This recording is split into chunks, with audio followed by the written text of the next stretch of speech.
but from the chapel itself. Aditya Chaturvedi will again serve as our remarkable pujari. More details about that puja later. Again, welcome. Om Sahana Vavatu Sahana Bhunaktu Sahaviryam Karavavahai Tejasvina Vaditamastu Ma Vidvishavahai. Om Shanti Shanti Shanti. May the Divine Being look over us lovingly as a mother and father. May the Divine Being support and nourish us as a mother and father. May we have the strength and skill to study together the art of spirituality. May no misunderstandings arise amongst us. Om, peace, peace, peace be unto us and to all beloved beings everywhere. There won't be a song this morning, but there will be a poem in a few moments. December is a month for the study of Jnana Yoga, Advaita Vedanta. As a Jnana yogi, you practice discrimination, reason, detachment, and satyagraha, insistence on truth. The goal is freedom from limitation.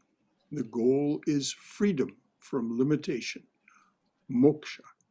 Our teachers say that all miseries in life are caused by seeing inaccurately. An earnest and persistent jnani may break through this misapprehension, maya, and see only the divine presence everywhere, in everything, and in everyone. So the topic this morning, in line with that study, is Christianity as a non-dual spiritual path. And let me emphasize, as I have been emphasizing, that this is not meant as instruction for you. This is not meant as something that you should do. There is no dogma here. There is no, this is not preaching to you about what you should do. This is simply information for you to take in, assimilate as you see appropriate to you and your spiritual path, and make of it what you will. So please have that as a background understanding for what's said here. Non-duality, Advaita Vedanta, is certainly not for everyone. So it is not meant as an admonition that you should follow this path. So Christianity as a non-dual spiritual path. We don't normally think of Christianity as a non-dual path because of the way Christianity is practiced by most people, very appropriately, as a dualistic or qualified non-dualistic tradition. Certainly things like Christmas seem very dualistic. O come, Emmanuel, and ransom captive Israel, that mourns in lonely exile here until the Son of God appear. It's as if the Son of God appears out of the heavenly and comes to humanity, and all of that, in a sense, is true. That is a reality, and that's the way it's celebrated. But there is a deeper understanding of Christianity and Christ's teachings, as we'll see. Like other great teachers, Jesus Christ taught at 3 levels according to the audience's ability to hear him: dualistic, qualified non-dualistic, and non-dualistic were all Christ's teachings. To his close disciples, he said, "I and my Father are one," meaning one in spirit, non-dual. And ye therefore shall be perfect, as your heavenly Father is perfect. Perfect means complete. In Sanskrit, that wonderful word that can't quite be translated into English, like so many Sanskrit words, purna. Purna. It goes beyond the idea of complete or perfect, but you have to understand it in context but that's the context we can think of as what Jesus is saying. Therefore, ye therefore shall be purna, as your heavenly Father is purna. This morning we will review and discuss some of the non-dual teachings of Christ. There will be an emphasis on how saints and mystics of the Christian tradition experienced those teachings and thereby realized that they, like Christ, are one with God the Father and perfect or purna in that sense. This is from one of the great mystics of the Christian tradition, Saint John of the Cross. This is the poem that I said would be coming up. This is a poem by Saint John of the Cross. My soul is a candle. I'm going to read this twice, so don't fret if you miss some of it the first time. I'll read it twice, and of course it'll be in the notes if you wish to download them later after they're uploaded to the archives. My soul is a candle. My soul is a candle that burned away the veil. Only the glorious duties of light I now have. The sufferings I knew initiated me into God. I am a holy confessor for men. When I see their tears running across their cheeks and falling into his hands, what can I say to their great sorrow that I too have known? The soul is a candle that will burn away the darkness. Only the glorious duties of love we will have. The sufferings I knew initiated me into God. Only his glorious cares I now have. So I'll read that again. My soul is a candle. My soul is a candle that burned away the veil. Only the glorious duties of light I now have. The sufferings I knew initiated me into God. I am a holy confessor for men. When I see their tears running across their cheeks and falling into his hands, what can I say to their great sorrow that I too have known? The soul is a candle that will burn away the darkness. Only the glorious duties of love we will have. The sufferings I knew initiated me into God. Only his glorious cares I now have. In other words, inseparable from the divine, from the Godhead, as it is often called. That poem is from the book Love Poems from God by Daniel Ladinsky. Some of you will know the name Carl McColman. Carl McColman is an author.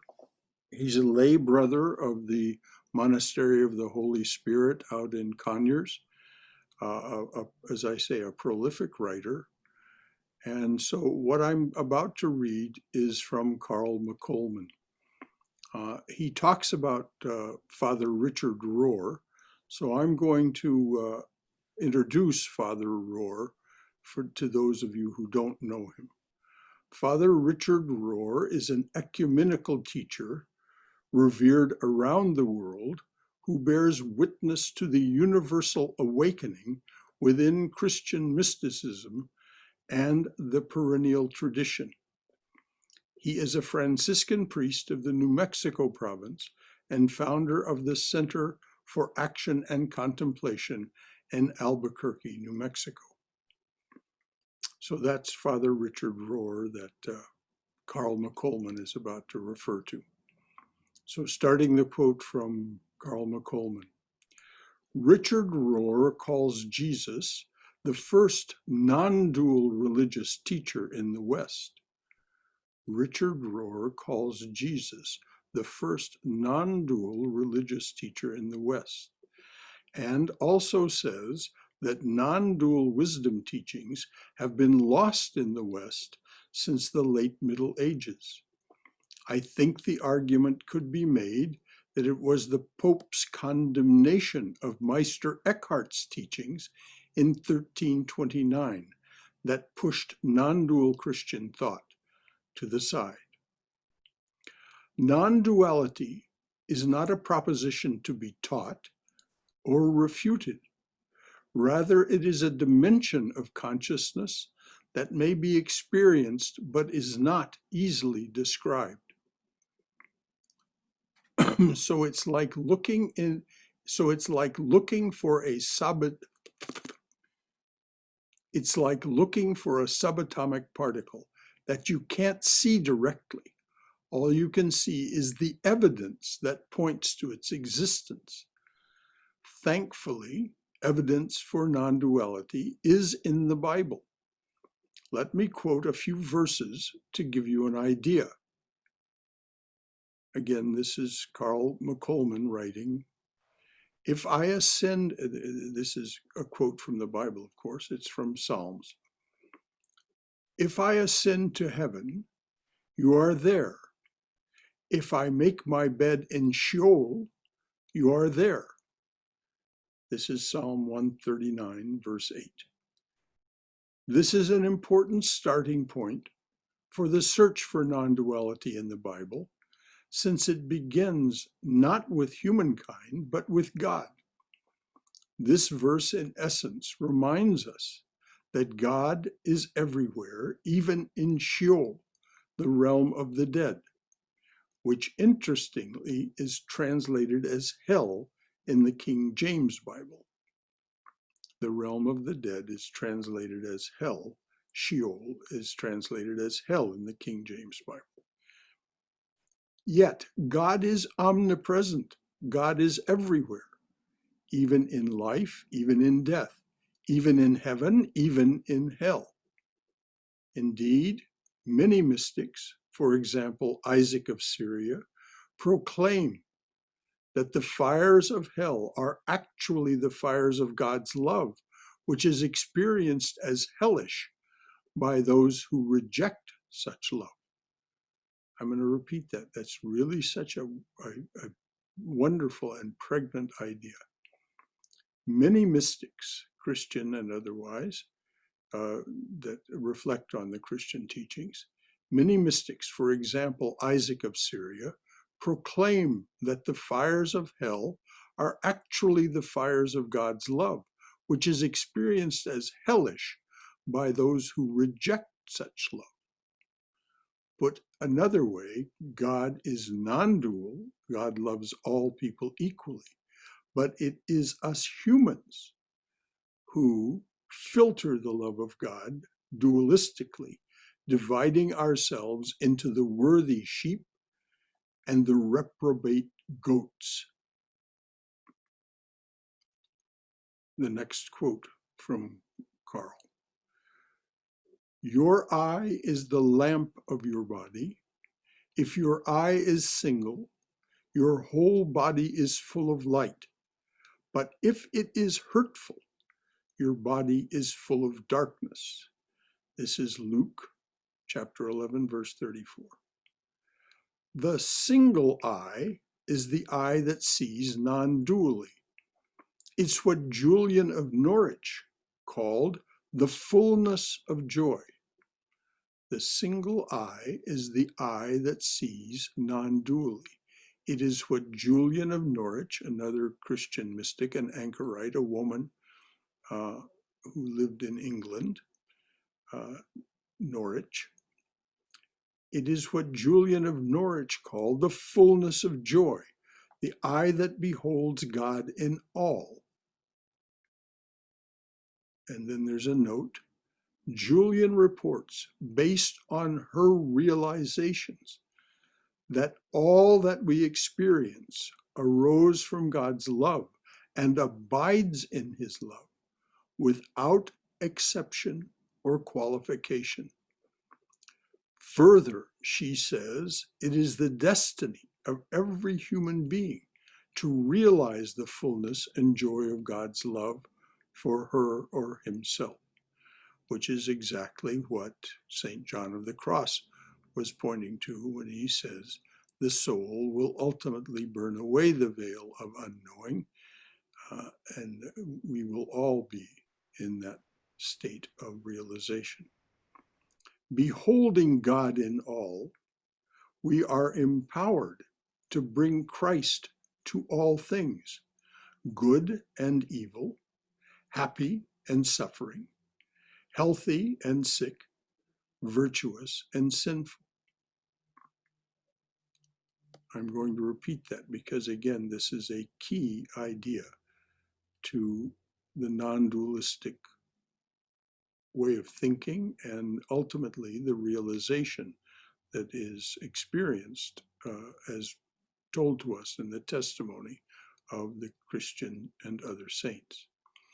Beholding God in all, we are empowered to bring Christ to all things, good and evil, happiness and suffering, healthy and sick, virtuous and sinful. We bring the mind of Christ to all aspects of our life, to the good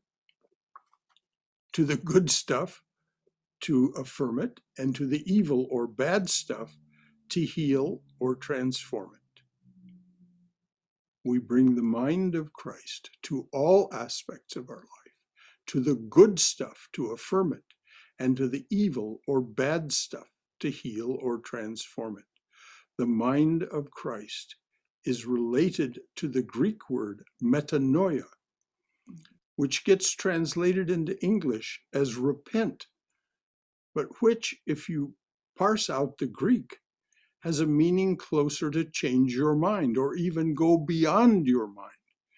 And of course, this is a key idea in the non-dualistic teachings, to go beyond your mind. So he said, if you parse out the Greek, it has a meaning closer to change your mind or even go beyond your mind. Meta, beyond, noia, mind.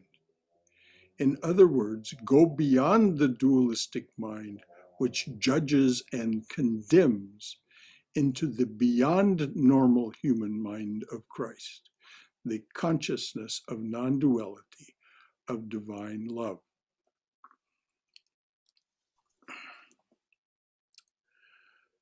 So now we'll go on to some other teachings of Christ that don't appear in the Canonical Gospels, but in the Gospel of Thomas, where we find this non-duality reflected so very clearly. From the Gospel of Thomas, Logion 50, Jesus says to his close disciples, suppose you are asked, where have you come from? Say, we have come from the light at its source, from the place where it came forth and was made manifest. Suppose you are asked, where have you come from? Say, we have come from the light at its source, from the place where it came forth and was made manifest.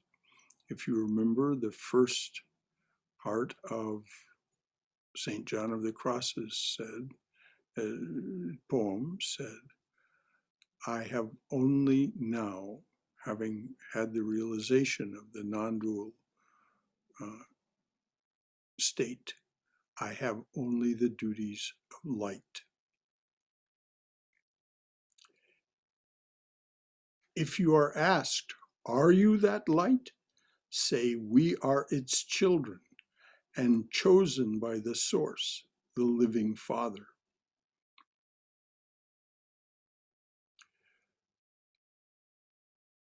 So this is Logion 50 of Christ. From Logions 76 and 77, again from the Gospel of Thomas, Jesus said, the Father's kingdom is like a merchant who had a supply of merchandise and found a pearl. That merchant was prudent. He sold all his merchandise and bought the single pearl for himself. So also with ye. Seek his treasure that is unfailing, that is enduring, where no moth comes to eat and no worm destroys. Now we find that same teaching in a modified form in the Canonical Gospels. What does this mean? Seek his treasure that is unfailing, that is enduring. These are words reflective of the non-dual view, that which is eternal, that which does not change. Don't, as it says in the Canonical Gospels, store up your treasure where moths eat and worms destroy. In other words, that which changes. And so renounce your attachment to those things. Renounce your attachment to anything that is changeable.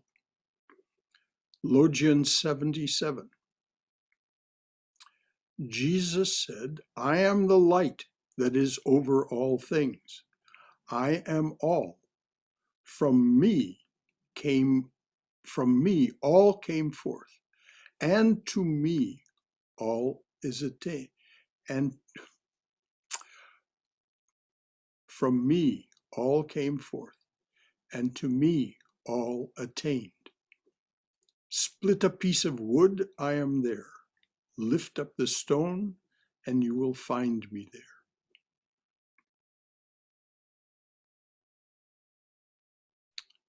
So once again, omnipresent, and we have to be careful here now because we're thinking, oh, well, this is dualistic. No, this is not dualistic.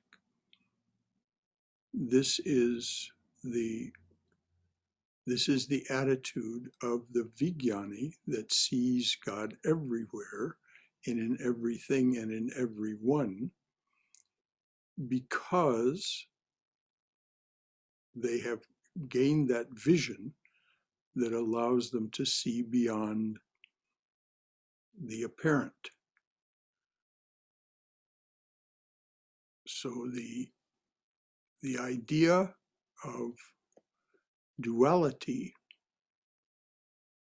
is something that we keep in our minds as a kind of way of distracting us from the truth of omnipresence, omnipotence, and omniscience. Now you think, well, no, that's still in time, space, and causation. Well, in the language that we normally use, that is still Brahman. It is simply Saguna Brahman, Brahman with attributes, Brahman in motion, Brahman, but it is no less the fact that it's a piece of wood that you split, that it's a stone that you turn over and find the truth there, that find the spirit of the divine there, the omnipresence. So this is how we think about that rather than dualistically. Now there are some other things that we can find in the Canonical Gospels. John, verse 12, John 12:44. Then Jesus cried out, "Whoever believes in me does not believe in me only, but in the one who sent me."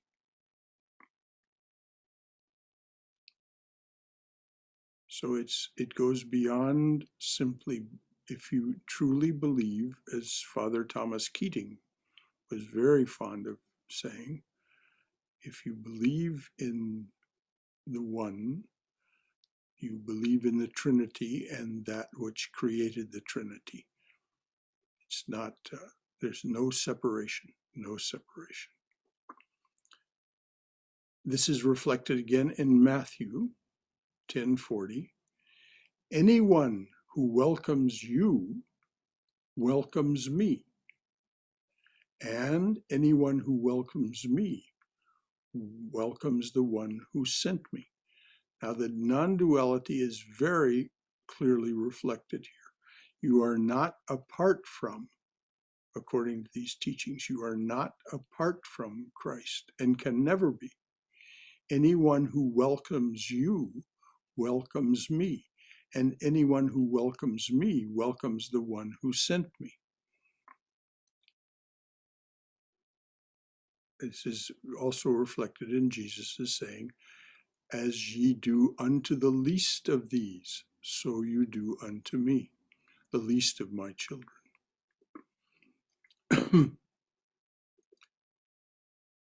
These verses are the reason we have and worship the image of Christ and Mary on our shrine. We welcome him and the one who sent him. You can see them behind me, and those of you who are familiar with the chapel shrine know that there's also the images there.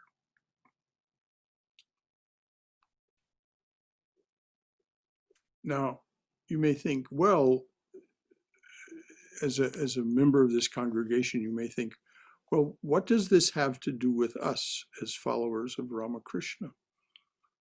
What does this have to do with us? Well, there is a direct connection between our reverence for Christ, which may exist in our own hearts as well, but there's a direct connection with Sri Ramakrishna. This is from the introduction to the Gospel of Sri Ramakrishna. So it was written by Swami Nikhilananda and his editors, from the introduction to the Gospel of Sri Ramakrishna. Sometime in November 1874, Sri Ramakrishna was seized with an irresistible desire to learn the truth of the Christian religion. He began to listen to readings from the Bible and become fascinated by the life and teachings of Jesus. One day he was seated in the parlor of Jadu Malik's garden house at Dakshineshwar when his eyes became fixed on a painting of the Madonna and Child. His eyes became fixed on a painting of the Madonna and Child. Intently watching it, he became gradually overwhelmed with divine emotion. The figures in the picture took on life, and the rays of light emanating from them entered his soul. In dismay, he cried out, "O Mother, what are you doing to me?" And breaking through the barriers of creed and religion, he entered a new realm of ecstasy. Christ possessed his soul. For 3 days, he did not set foot in the Kali temple. On the 4th day in the afternoon, he was walking in the Panchavati. On the 4th day, as he was walking in the Panchavati, he saw coming toward him a person with beautiful large eyes, serene countenance, and fair skin. As the two faced each other, a voice rang out from the depths of Sri Ramakrishna's soul. As the two faced each other, a voice rang out from the depths of Sri Ramakrishna's soul. "Behold the Christ, who shed his heart's blood for the redemption of the world, who suffered a sea of anguish for love of men. It is he, the master yogi, who is in eternal union with God. It is Jesus, love incarnate. The Son of Man embraced the Son of the Divine Mother and merged in him. Sri Ramakrishna realized his identity with Christ, and he experienced the truth that Christianity too was a path leading to God consciousness. Till the last moment of his life, he believed that Christ was an incarnation of God.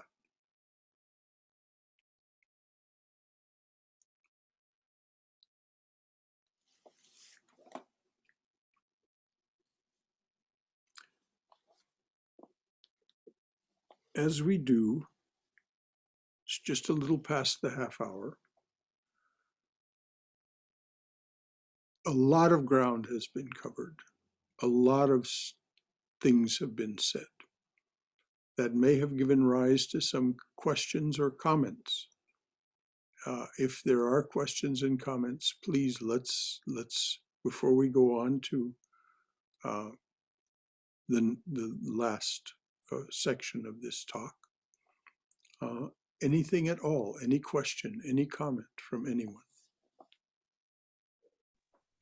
Brother Shankara, this is Keith. Yes, Keith. Mine will be fast. I really liked the deeper explanation of repent in metanoia, because it takes the edge off of it. Yes. You know, and there it's a more forgiving than judgmental version. Well, that's Jesus. So that is Jesus. Yeah, so that struck a chord with me, and I appreciated hearing that. Well, I'm really glad. And that's, of course, why it was included by Carl McColman, so that we would get that edge taken off this idea of repent. Ye sinner, repent. No, change your mind, or even if you're following the non-dual path, go beyond the mind. Thank you, Keith. Anything else? Brother Shankara. Yes, Uma. I cannot help noticing the similarity between Krishna and Christ. Oh, yes. And teachings, particularly in 7th chapter of Bhagavad Gita. See what Krishna says. Know this to be the womb of all beings. I am the source of the forthgoing of the whole universe. Then he says, I am the sapidity in waters. I am the radiance in moon and sun, the word of power in the Vedas. And I am also sound in ether. And I'm also strength and virility in all men. How close that Krishna says that I reside in each and every person, even in sun and the moon, all the elements of nature.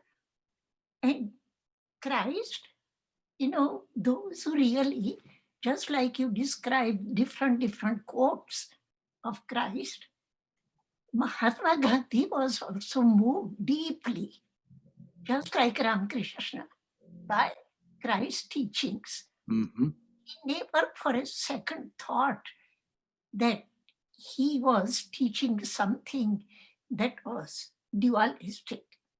He believed in Christ as much as in Krishna, and they are inseparable from what they said, what they taught.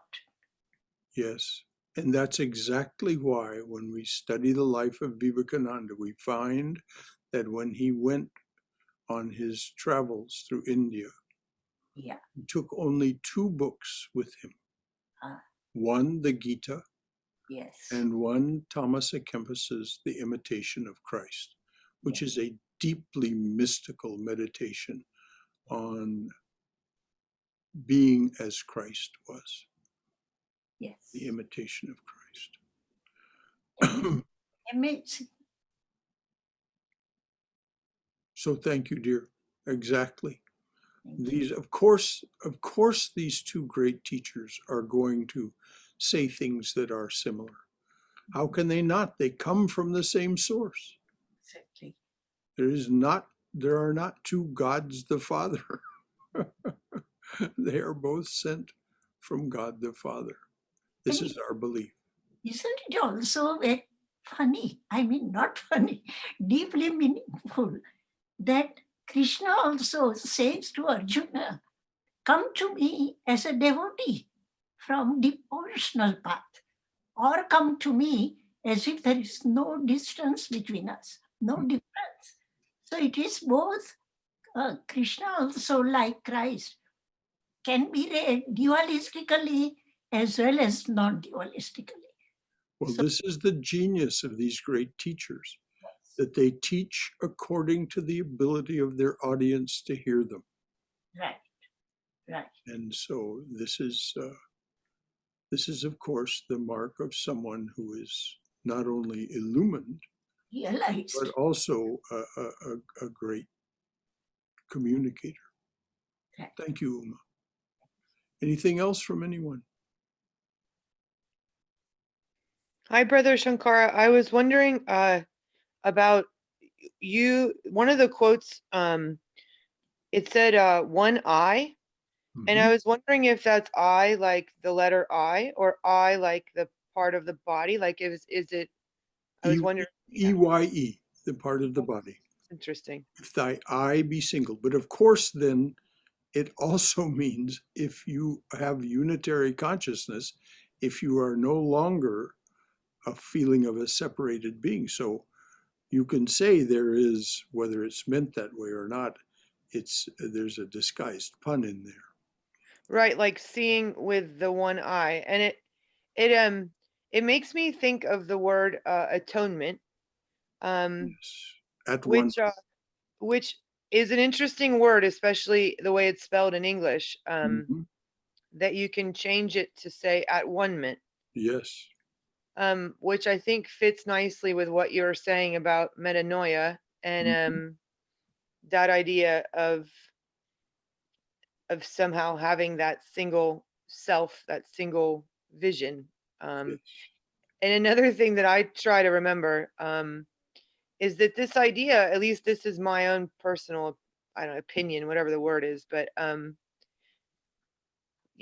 these special people, Christ, Ramakrishna, etc., who were better able maybe to share that one eye of consciousness with us, so thankfully.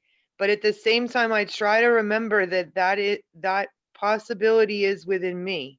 Oh, not only is it within you, it is the reason for your being. That's what the scriptures and these great teachers tell us. Right, like it's how only our seeing inaccurately that makes us believe otherwise. So it's not as if we're bad and wrong for seeing inaccurately. It comes with the package. But if we wish to press beyond our current limited state, then we do what is necessary. We do these spiritual practices. We follow these spiritual teachings, and they lead us from this sense of aching separation, of this little I-ness, to thou, thou, thou, and a total identification. I and my Father are one. So that at one-ment, yes. Thank you, Sarah Jane. That was very nice.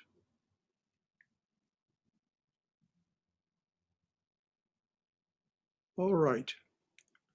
With all that as background, let's take up the topic of how Christianity actually practices non-dualism as a spiritual path?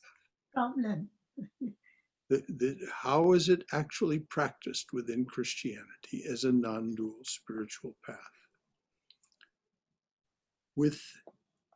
Within the Christian mystical community, there is a tradition called via negativa, or way of negation. In Christian theology, via negativa from the Latin literally means negative path. It's a way of describing something by saying what it is not, especially denying that any finite concept of attribute can be identified with or used if God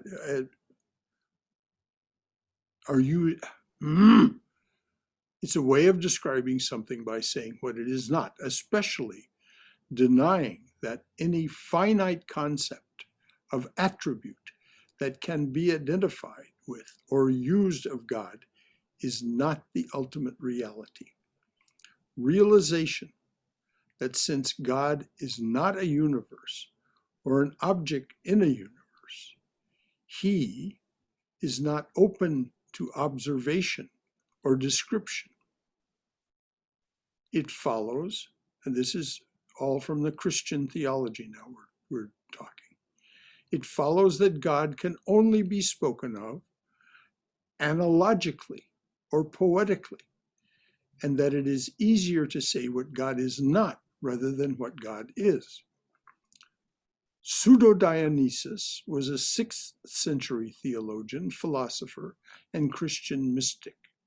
He argued that using the negative way was the only way to speak truthfully about God, because God is beyond all human understanding.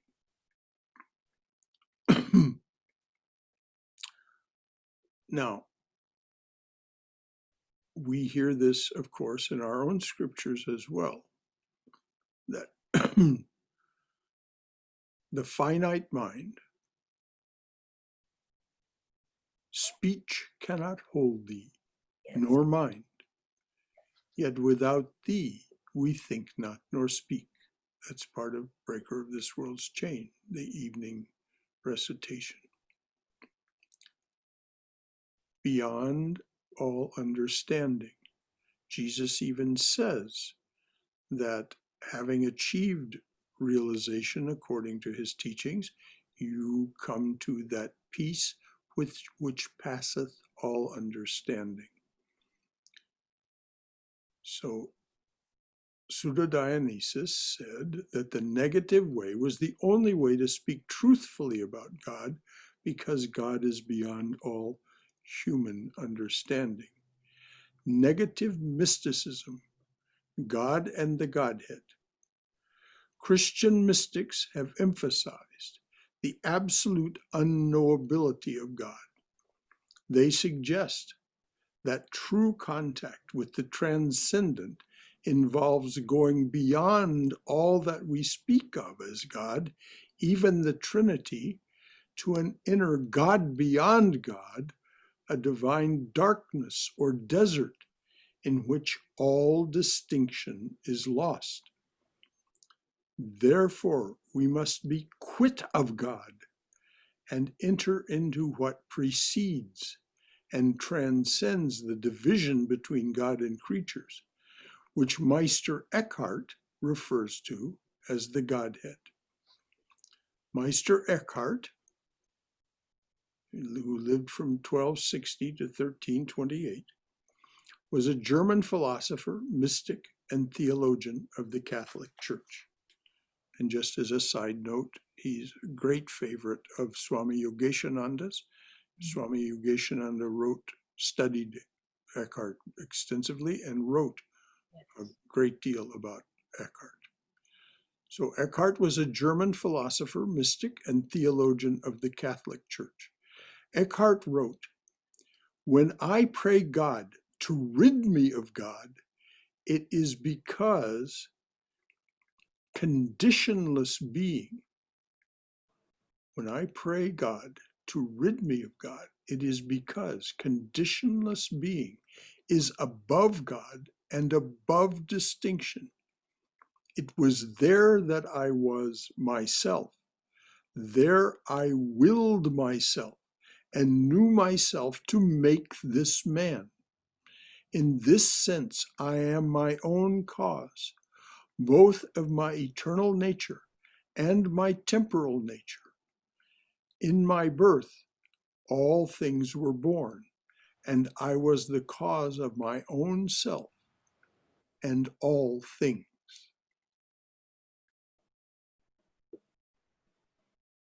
This is identical with the final realization of Jnana Yoga or non-dualism according to the Upanishads, Adi Shankaracharya, and Bhagavad Gita.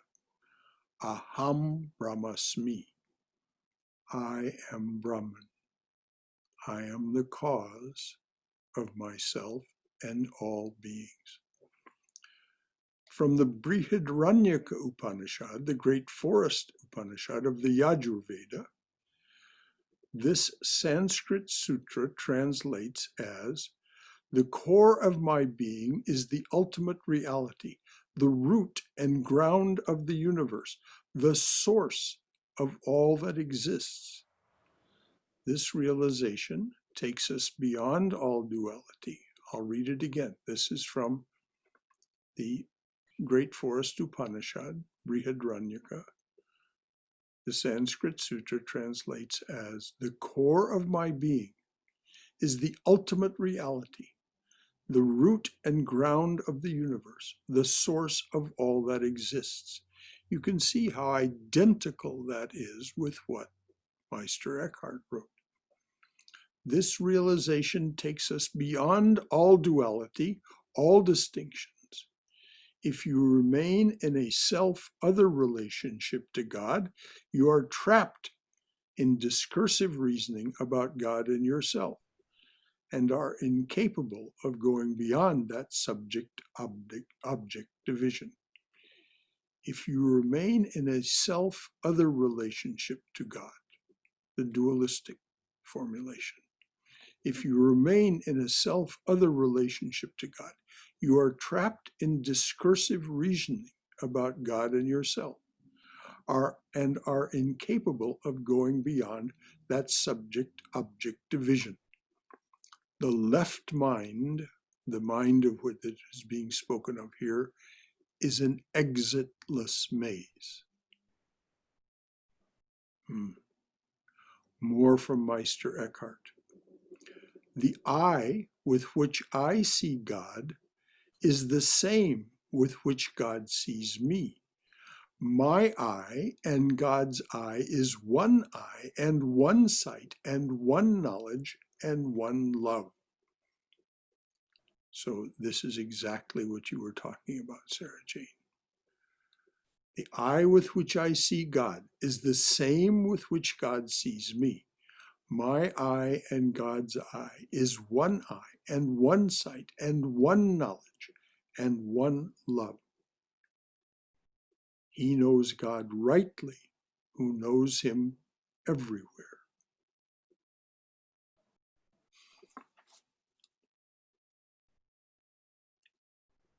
So the identicality of the realization of these people, they're not, Meister Eckhart is not quoting from the Upanishads. He's not, though he may know of the Upanishads, but he's speaking from his own direct empirical experience. This is the only way that these teachings have enough power to persist and come down to us, because they are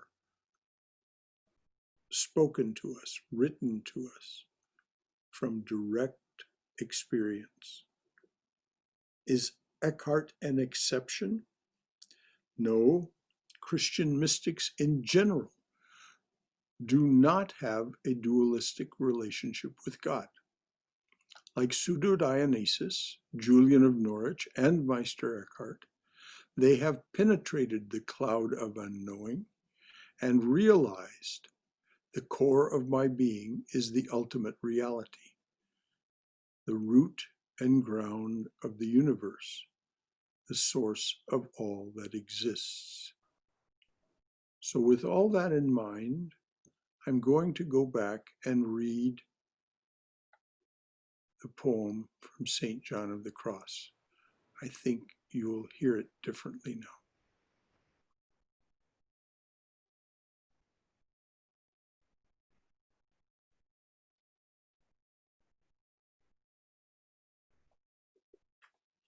Because I have to have this so narrow, it goes on and on.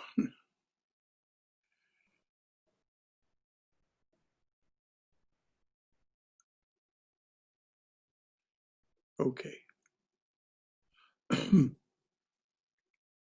Of St. John of the Cross, those of you who know the Christian saints, St. Teresa of Avila said, St. John of the Cross, or John, she just called him John. John is the most angelic man I have ever known. And he wrote this, my soul is a candle.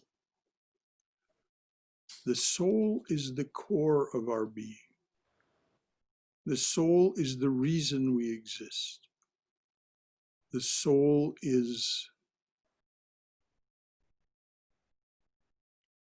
has taken on this seeming dualistic experience. For those of you who want to understand more about why that may be so, please read the last 4 pages of Swami Vivekananda's Raja Yoga, chapter 4. He explains in detail why the soul has done this, taken on this. But as St. John of the Cross says, the soul is trying to be free of the limitations of this flesh and bone cage, this action and experience suit. So here's his poem, My Soul is a Candle. My soul is a candle that burned away the veil. Only the glorious duties of light I now have. The sufferings I knew initiated me into God. I am a holy confessor for men. When I see their tears running across their cheeks and falling into his hands, what can I say to their great sorrow that I too have known? The soul is a candle that will burn away the darkness. Only the glorious duties of love we will have. The sufferings I knew initiated me into God. Only his glorious cares I now have.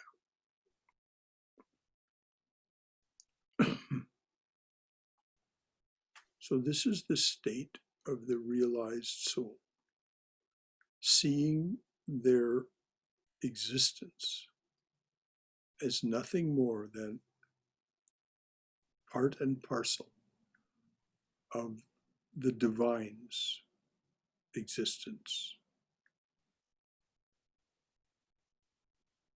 and serving in that way. So we have time.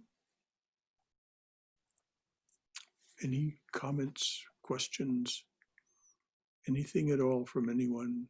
This is where we do this together. This is what's meant by studying the art of spirituality together. Brother Shankara. Yes, Keith. You've become like my Oprah's book club. Not kidding. Could you give me something to read that you liked by Meister Eckhart? I've already read Love Poems from God a couple of times. I would really like to dig into Meister Eckhart a bit more. Well, I tell you, I'll do even better. You can go online on YouTube and do a search for Meister Eckhart's sermons, and you'll find them very capably read, and they are powerful. You know, Meister Eckhart, of course there are biographies of Eckhart and so on. But that short biography that's in Love Poems from God really tells us enough of what we need to know, including the fact that he was such a great yogi that when the Catholic Church began to persecute him for his non-dual teachings and were about to bring him before the Inquisition, he said, okay, I'll just leave the body. So he just, he didn't give them the opportunity to persecute him. He just said, well, okay, time to leave. So, Keith, go and listen to that. And then if you like, give me a call and we'll talk about some other things. You can find in the archives of the Vedanta Center here, you can find Swami Yogeshananda's writings on Eckhart, which are really remarkable in themselves. You can also go online and search the website of Prabuddha Bharata, Prabuddha, Prabuddha Bharata, Bharata, means Awakened India. It's a magazine of the Ramakrishna Order. And some of Swami Yogeshananda's writings about Eckhart are also there. I think that everything that he published in Prabuddha Bharata is also on our archives. I wouldn't swear to it. But Shankar. Yes, dear. Distinctly remember 2 lectures that Swami Yogeshananda gave on Master Eckhart. Yes. And exactly like you said, he spoke particularly about his end. And when he was brought to, what is the word for it, for some punishment or... In the Inquisition, yes. Inquisition, yes. That time he was so totally unconcerned, unattached, as if they're talking about somebody else. Yes. Okay. And that is so remarkable that these kind of people, they really don't identify with their body or anything. Well, just like that sage in India who was confronted by Alexander the Great, and Alexander the Great said, don't you know I can kill you? You won't bow down to me. You won't follow my instructions. And the man just laughed at him. You know, you think you can do anything to me, so slay this body, so what? And second is a question. Could you please tell me a little bit more for all people like me who don't know, since when this whole trend of Christianity turned away from non-dualistic as it is, as we see right now. Well, but what happened exactly, what time? Carl McColman said he thought it was the papal condemnation of Eckhart in the 14th century. Oh. That's what he says. But there's also the Reformation. The Catholic Church, in its practices, became very, the society found what the Catholic Church was doing very objectionable. Why? And of course, this gave rise to Martin Luther and all of what we now call Protestantism, which has many different forms, some very pure and very fine, others suspect in various ways. But in doing that, they, when the Reformation took place and the Protestant traditions and churches were forming, they turned away from practically all non-dualistic thought, even qualified non-dualism. And their attitude was, we'll create, as is said by the congregations of the true Baptists, we are a congregation of individual believers, and we decide for ourselves what's so and what's not so. We don't. We listen to our ministers, but we decide for ourselves. And this, of course, went along with the movement toward individualism called the Enlightenment and so on. So there's no effort after that to bring it back to the original. Nobody tried to break away. Well, yes. Oh, you'll find in the teachings of Richard Rohr, Thomas Keating, many others.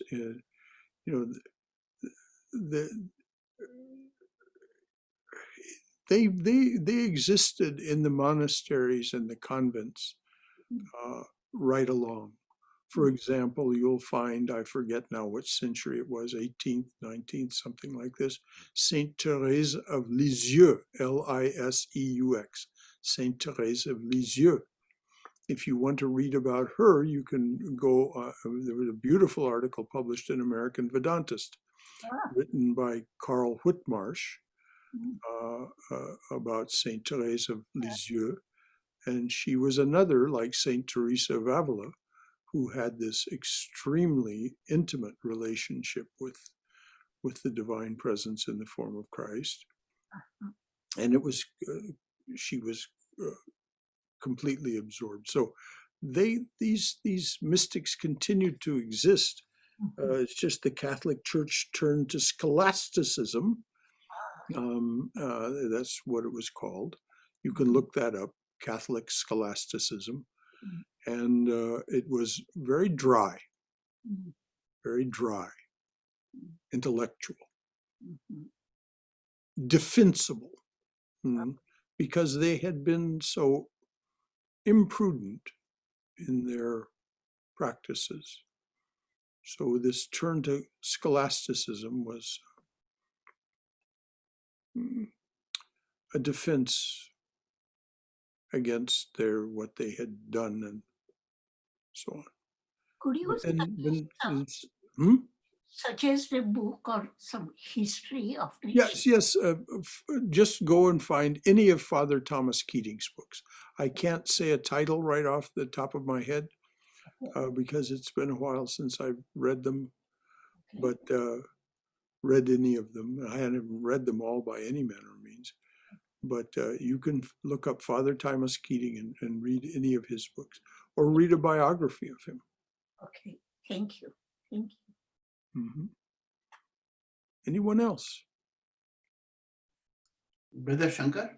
Yes, Bhagirath.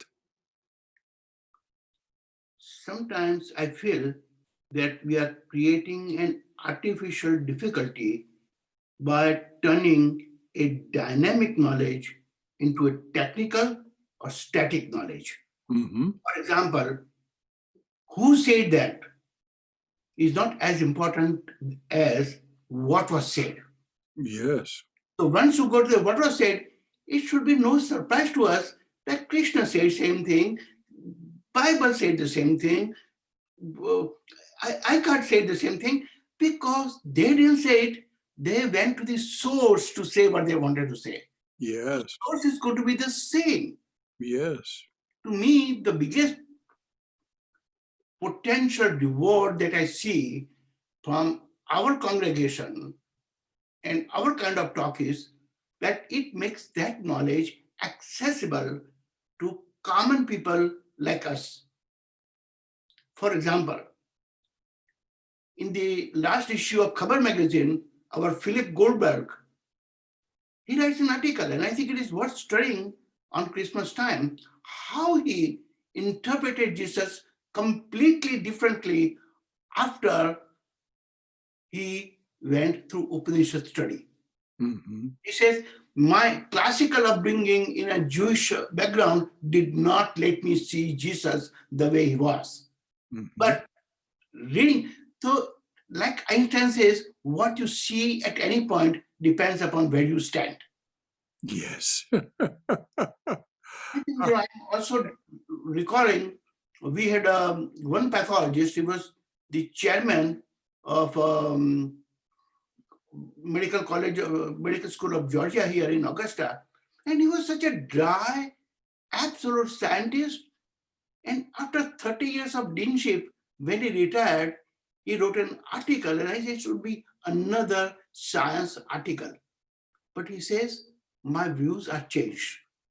And he quoted a Chinese poet, which was very interesting to me. He quoted the Chinese poet saying that those who look for happiness without misery, those who look for prosperity without adversity, do not know how in heaven things are intertwined. Yes. And I think we are coming more and more into, we are entering a very different phase. Just in the way that at one point, the wings dropped off from our body and the human beings were made without any wings. Same way, I think some of our accessory organs, accessory ignorance, accessory wrong belief, accessory dogmas, they are shading off now. Yes, the candle is burning away the veil. Exactly, it is. And I think even the COVID-19 has helped us tremendously to come to a higher and deeper understanding of life. Well, this is the way to look on suffering. This is why St. John of the Cross said, the sufferings I knew initiated me into God. I'll say something. Can you hear me? Yes, of course, Tom Carr. Okay, so yeah, I really relate to something that Majmadar just said. I can't quote it exactly, but those who think there's happiness without misery don't really understand. Well, that's, yeah. I think that's been one of my biggest problems in meditation and the spiritual path in general, that I've had a fantasy that spiritual awakening would lead to total absolute happiness all the time. And I felt disappointed when some of my basic, suffering didn't go away, psychological problems, just difficulties in life.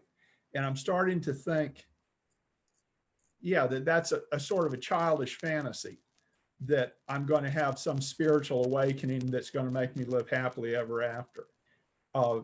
In fact, it's a fantasy that keeps coming back, because I've come to this realization a number of times over the years, and then that life will involve some suffering and misery, in spite of any spiritual awakening or final enlightenment, that there will be some suffering and misery. I come to that realization, but then once again I fall into the fantasy that if I just do enough meditation, enough spiritual practice, do everything just right, then I can be totally happy all the time.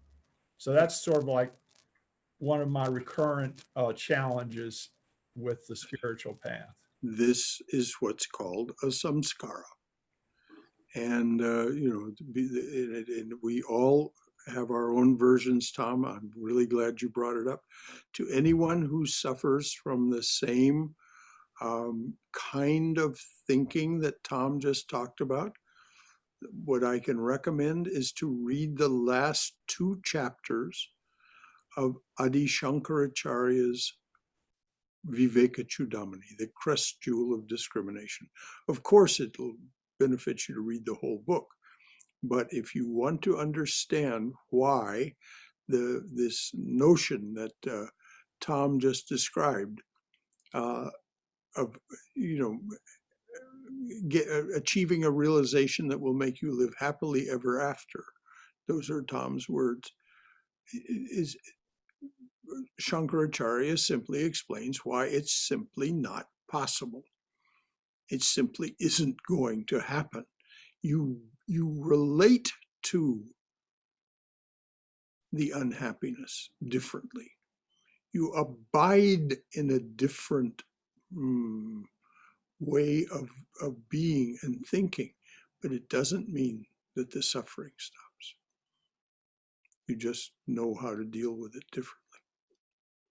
So thank you, Tom, for bringing that up. That is a common, I've thought about it for years as people who are looking for the silver bullet, the one that's going to kill the bad guys forever, and it just ain't so. Thank you. Anyone else?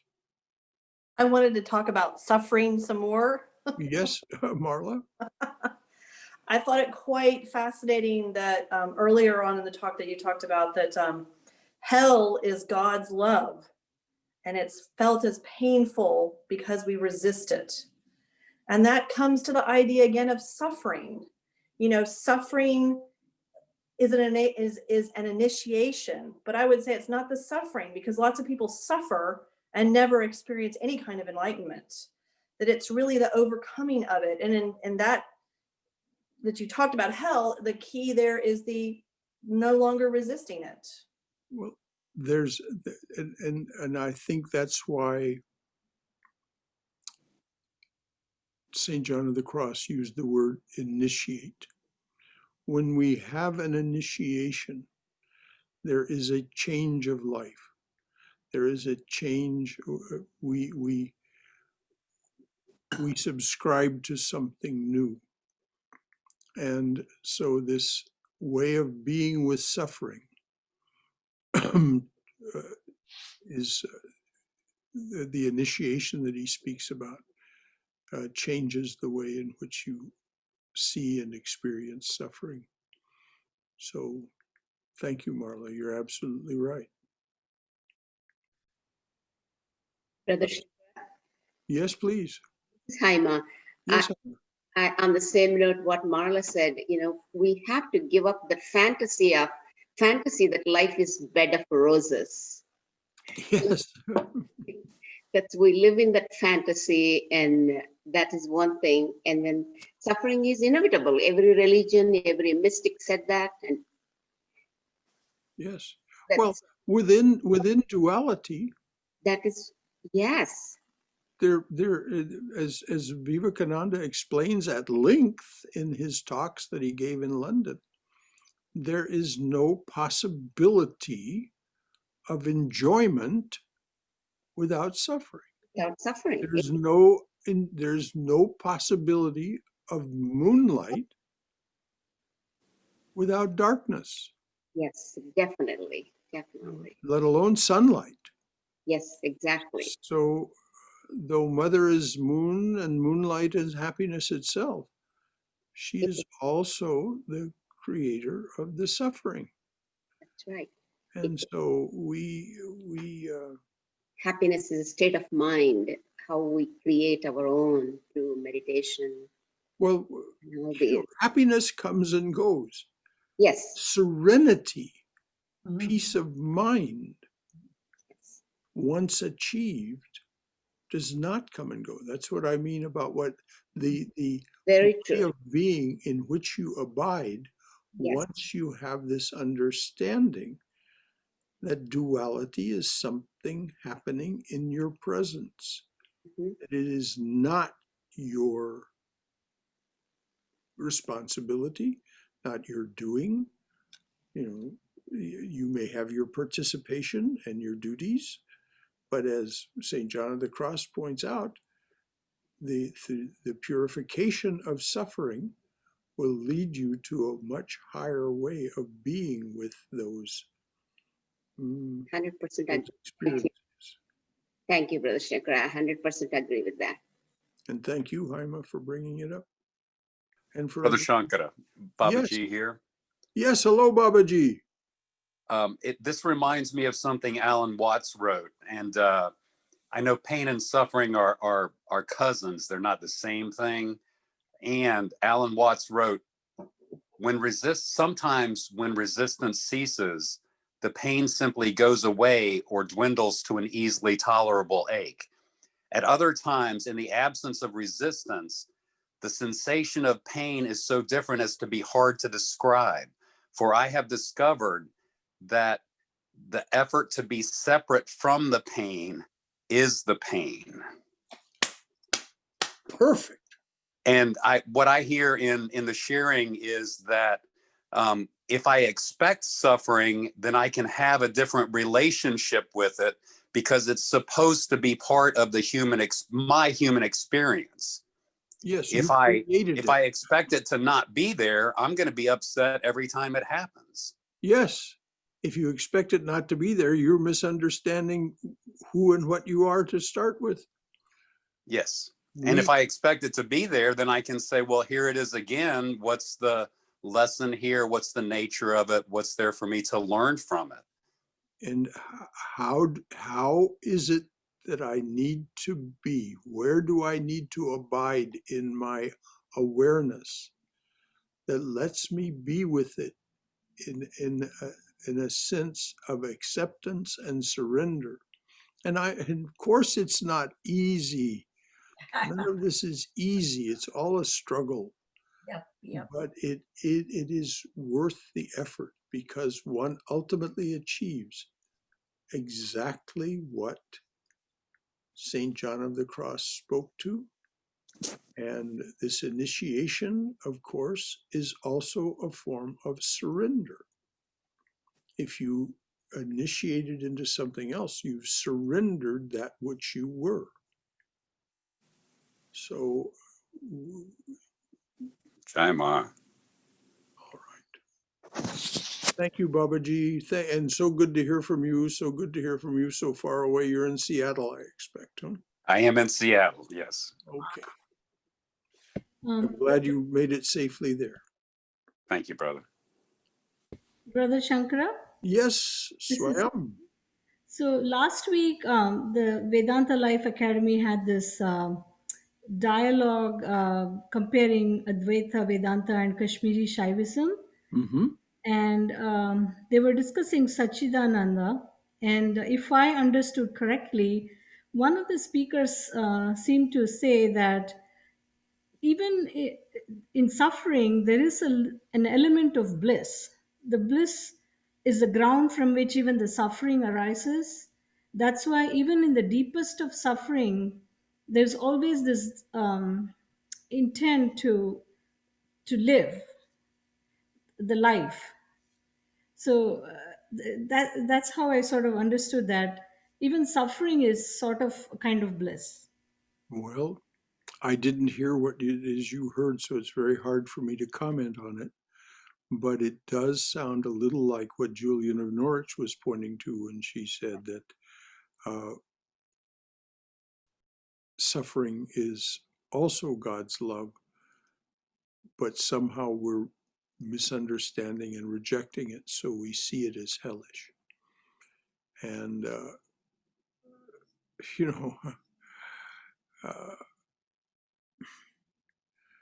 Mother is the tender-hearted. And, you know, one way of looking at the Father is he's the chastiser.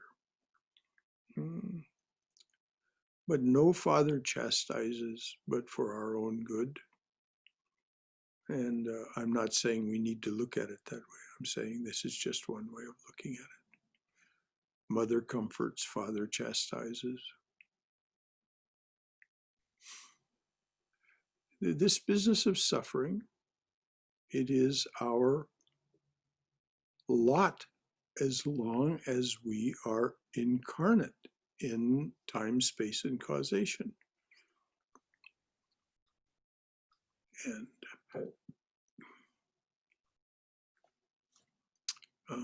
as I said earlier, if you want an intellectual understanding of it, that can then deepen into something beyond that, read Swami Vivekananda's collection of talks collected as the book Jnana Yoga.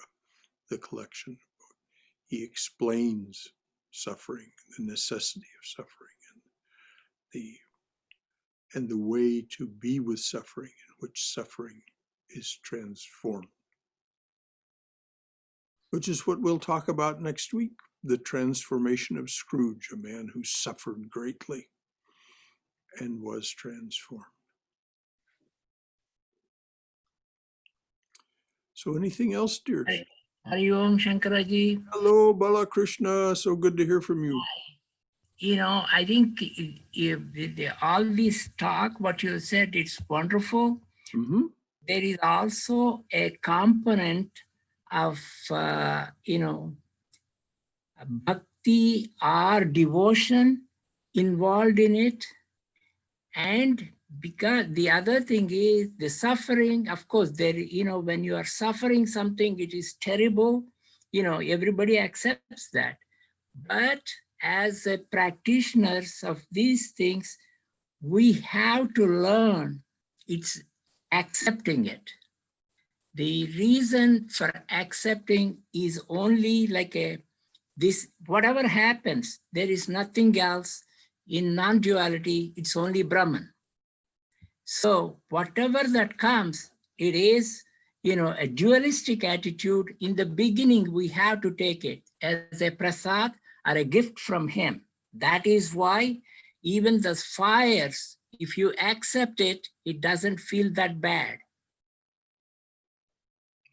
All right. I certainly everything you said is so, Balakrishna. The only words that I object to is have to. We don't have to. But isn't that better? It's much better if we choose to. But isn't that as a practitioner in the beginning stages, we have to, isn't it? Rather than, in other words, it is the deep faith we have to develop. Isn't that deep faith have to? The words have to contain the idea of compulsion. There is no compulsion in God. There is no compulsion in God. There is an invitation, and there is there is the invitation through grace for us to choose to.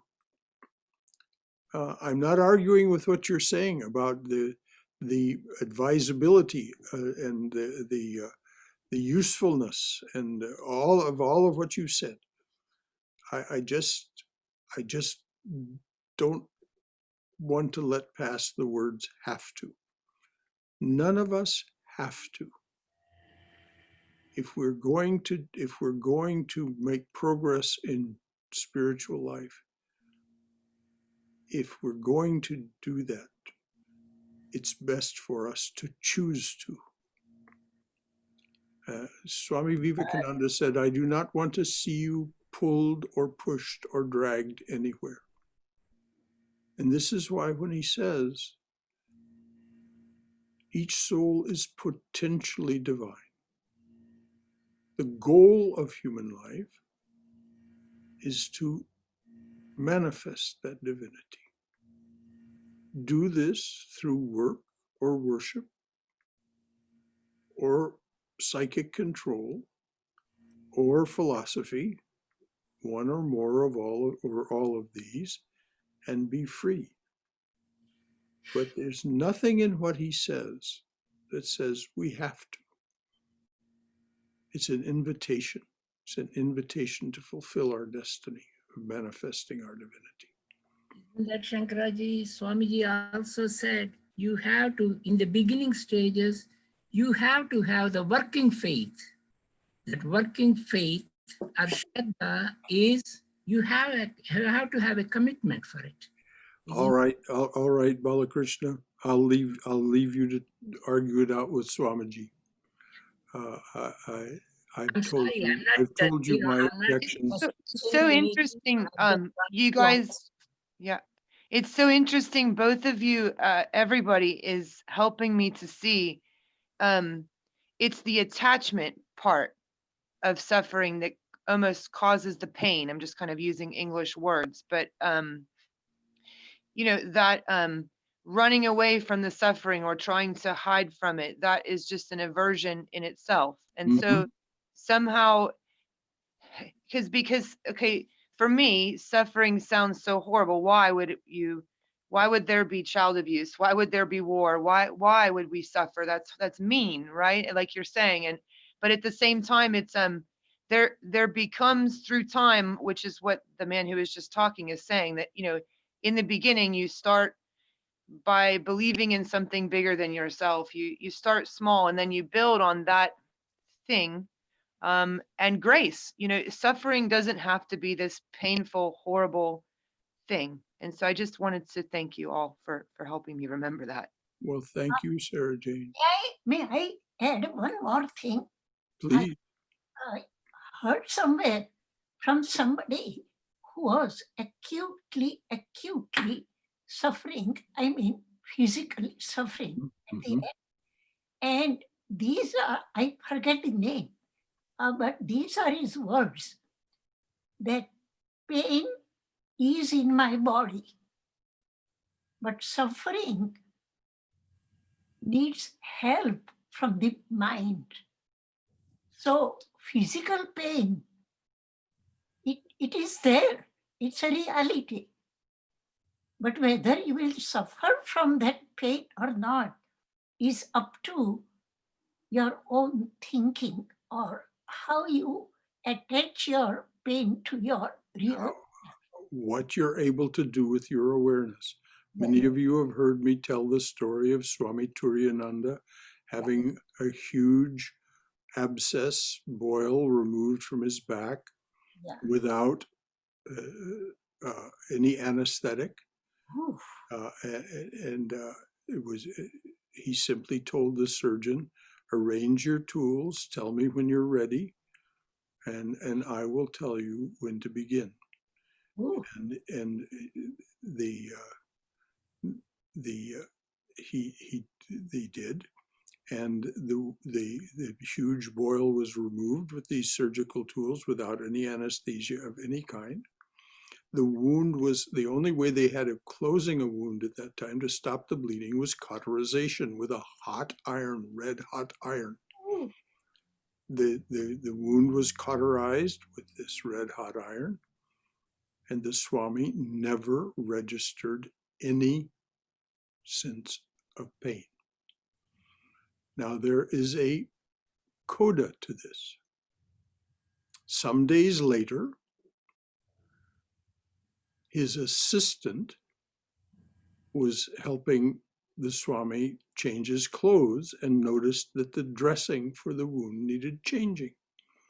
And so he simply pulled the old dressing off without saying anything about it. He just went about his business. And the Swami said, ouch! And the assistant said, Swami, the other day, I sat there and watched you endure this surgery without anesthesia and cauterization without anesthesia. And here I just simply remove the dressing and it causes a little pain, and you let out this big holler. And Turiyananda said, yes, but you didn't tell me you were going to do it. So you have to prepare mentally. Yeah, he was able to redirect his attention away from the body. This is a yogi. This is a yogi. Turiyananda was a yogi. So, but do most of us want to do what is necessary to attain that level of yoga? Probably not. We are not evolved. So we'll have our anesthesia and our pain medications and so on. But the lesson to be learned is that we can redirect our attention. We can control our attention, our awareness. And the question then becomes, moment to moment, what deserves my attention? Yeah. Anything else, dears? Just one 30-second statement.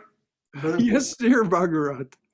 That the coming Christmas Day happens to be Gita Jayanti Day. Aha. It's anniversary of Bhagavad Gita and also our Christmas.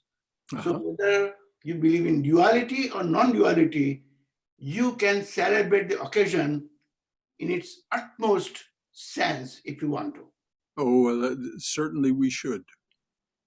Not that we have to, but we should.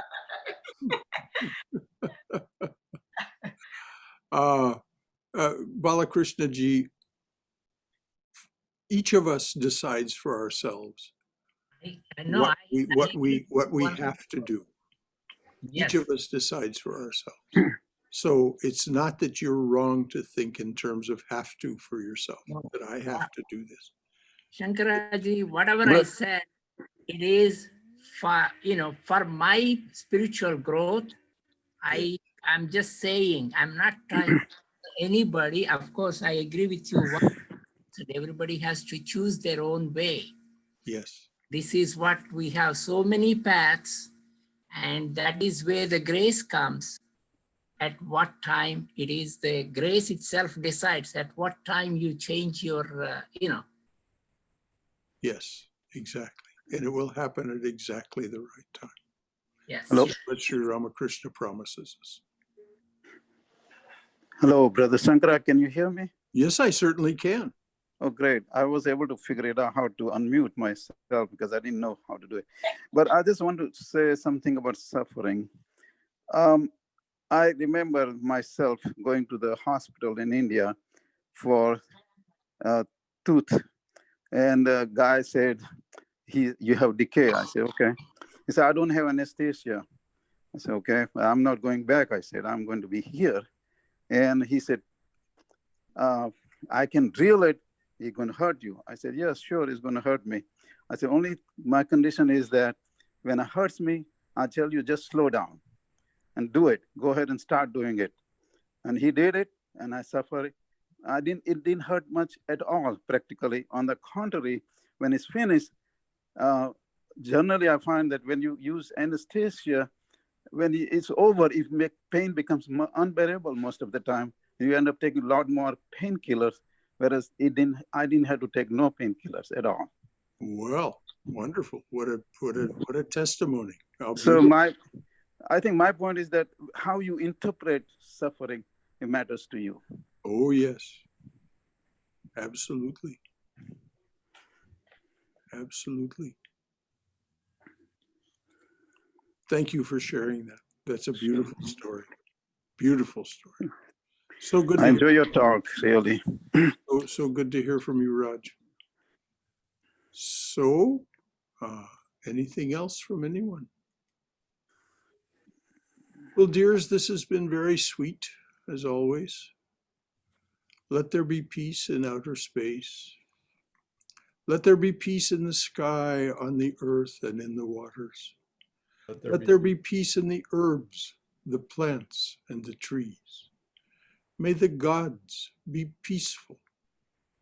May the whole universe be pervaded by peace. Let this infinite universal peace prevail throughout my being. Om Shanti, Shanti, Shanti. Peace, peace. Peace be unto us and to all beings everywhere. And Jai Shri Guru Maharaj Ji Ki Jai, Durga, Durga, Durga. May you go forward in Mother's loving and protective embrace. May you be safe. May you be healthy. May you be cheerful. And may you have peace of mind. So until next time, dears, which for those of you who choose to join us will be tomorrow night when we do our reading and discussion of poems from that book, Love Poems from God, and so on. And then on Thursday evening, we'll have a lovely Christmas Eve service. So until then, Jai Shri Ramakrishna Jai Ma. Goodbye, all. Thank you, Brother Shankar. Enjoy the talk, as usual. Thank you so much. Happy holidays. Thank you.